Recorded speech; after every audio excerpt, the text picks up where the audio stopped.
اسی طرح ایک سوال ہے، عورت کا ذبح کرنا کیا حلال ہے؟ کہ اگر عورت کسی جانور کو ذبح کرے تو کیا اس کے ہاتھ کا ذبح کیا ہوا جانور حلال ہوگا؟ جواب ہے بالکل حلال ہوگا، اور ہر شخص کو اپنا جانور خود ذبح کرنا یہ افضل ہے۔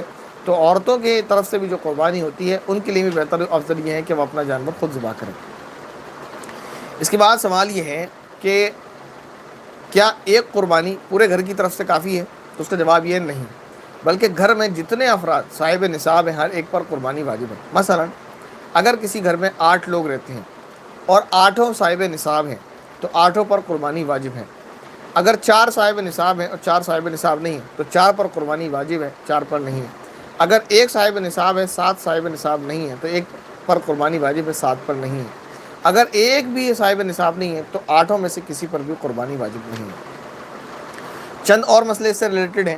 کبھی کبھی ایسا ہوتا ہے کہ باپ کے ساتھ کاروبار میں بیٹے شریک ہوتے ہیں، والد کا کاروبار ہوتا ہے، میڈیکل ہو یا کوئی بزنس ہو دوسرا یا کوئی چیز ایکس وائی زیڈ، اس میں بیٹے والد کے شریک ہوتے ہیں۔ بیٹوں کی شادی بھی ہو گئی، کچھ وہ بھی ہیں جو کاریں بھی ہیں، تو باپ کا کاروبار کروڑوں میں ہے، لاکھوں میں ہے۔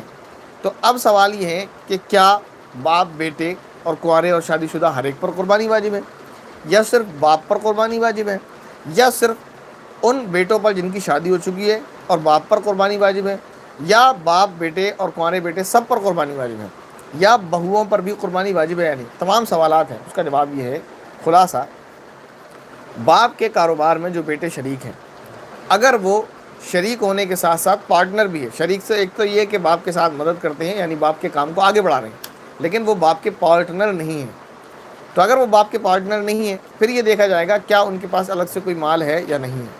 خلاصہ یہ کہ اگر باپ کا جو کاروبار ہے وہ کروڑوں میں ہی کیوں نہ ہو، اگر اس کے بیٹے چاہے ان کی شادی ہوئی ہے یا نہیں ہوئی ہے، اگر صاحب نصاب نہیں ہے تو ان میں سے کسی پر بھی قربانی واجب نہیں ہے، اور اگر صاحب نصاب ہے تو ان پر قربانی واجب ہے، چاہے وہ باپ کے ساتھ شریک ہو یا نہ ہو۔ ایک اور صورت بیویوں کے تعلق سے، جن کا نکاح ہو چکا ہے بیٹوں کا، ان کی بیوی، تو جو اپنے باپ کے ساتھ کاروبار میں شریک ہیں، باپ نے پیسہ ان کو اتنا نہیں دیا ہوا کہ بیٹے مالک نصاب ہوں، بیٹے مالک نصاب نہیں ہیں، تو کیا ان کی بیویوں پر قربانی واجب ہے؟ تو اس کا جواب یہ ہے کہ بیوی اگر خود مالک نصاب ہے تو اس پر قربانی واجب ہے، اور اگر نہیں ہے تو نہیں ہے۔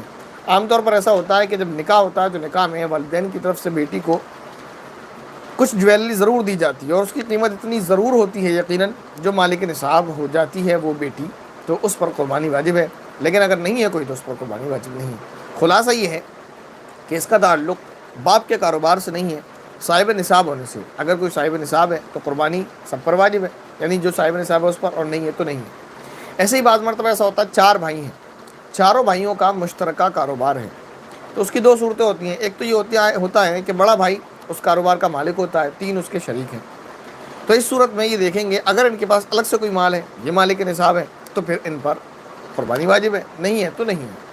لیکن ایسا ہے کہ وہ چاروں پارٹنر ہیں آپس میں اور بزنس چل رہا ہے، تو وہ دیکھیں گے وہ بزنس کتنے مالیت کا ہے، یعنی اس کی جو اکانومی ہے وہ کتنی ہے، اس کی جو مالیت ہے وہ کتنی ہے۔ اگر وہ مالیت اتنی ہے کہ اگر چاروں میں ڈیوائڈ کریں، کیونکہ چاروں پارٹنر ہیں، چاروں میں ڈیوائڈ کریں اور ہر ایک پر اتنی رقم آتی ہے کہ مالک نصاب ہو جائے تو ہر ایک پر قربانی واجب ہے۔ اور اگرچہ جو بزنس ہے اس کی ٹوٹل رقم تو اتنی ہے کہ اس پر قربانی واجب ہو، ٹوٹل رقم اتنی ہے کہ وہ نصاب کو پہنچتی ہے، لیکن جب کیونکہ چاروں پارٹنر ہیں تو چاروں میں اگر تقسیم کرتے ہیں تو وہ کم رہ جاتی ہے۔ مثال کے طور پر ہم یہ فرض کر لیتے ہیں، مان لیتے ہیں کہ 80,000 روپے پر انسان مالک نصاب ہوتا ہے، فرض کیا ہے 80,000 پر مالک نصاب ہوتا ہے، اور 80,000 روپے جس پر ہوں تو قربانی اس پر واجب ہوتی ہے۔ 4 بھائیوں کا کاروبار ہے جس میں چاروں شریک ہیں، اور وہ کاروبار جو ہے 80,000 کی مالیت رکھتا ہے، تو کیونکہ چاروں پارٹنر ہیں تو جب اس کو ہم ڈیوائڈ کریں گے چاروں میں تو پڑے گا 20,000، اور قربانی کتنے پر ہوتی ہے؟ 80,000 پر واجب، یعنی نصاب کتنے پر ہوتا ہے؟ 80,000 پر، تو کسی پر بھی قربانی واجب نہیں ہوگی۔ آپ نصاب 50,000 پر بھی فرض کر لیں اور مالیت 80,000 ہو بزنس کی، اور قربانی 50,000 پر فرض ہو، تب بھی 4 بھائی اگر شریک ہوں گے اس کاروبار میں، تو کیونکہ 80 کو 4 میں جب ڈیوائڈ کریں گے تو 20 آئے گا، آنسر 50 نہیں آئے گا، تب بھی کسی پر قربانی واجب نہیں ہوگی۔ ایک مثال دے کر میں نے آپ کو سمجھا دیا۔